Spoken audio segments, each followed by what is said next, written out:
There's a very specific kind of dread you feel when you stumble upon a game that wasn't meant for an audience. Nobody talks about it.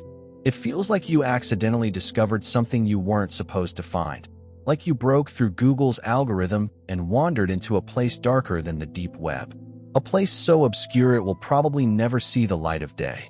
And honestly, that's Lumina Veil in a nutshell. But is that all there is to it? Of course not.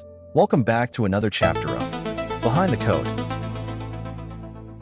This isn't one of those games that relies on cheap jump scares every 5 seconds or over-the-top YouTube reactions. You won't find the typical streamer screaming at the camera just to farm views. Instead, it feels like a deeply personal, one-on-one experience between you and the game.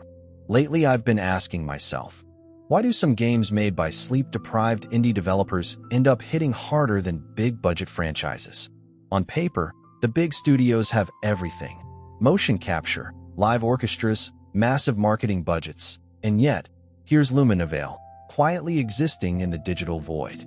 The developer has said he drew inspiration from Silent Hill 3, and it shows.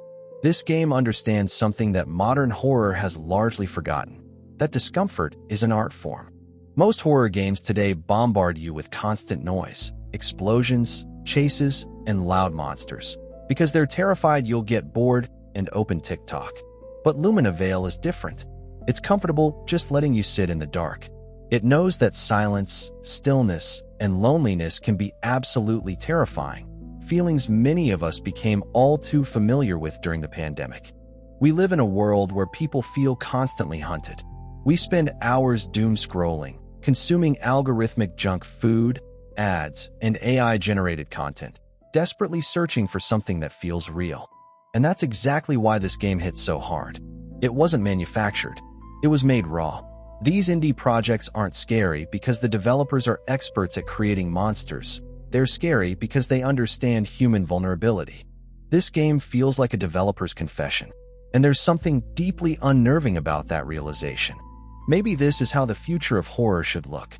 So if you're just looking to be entertained, go play something full of explosions.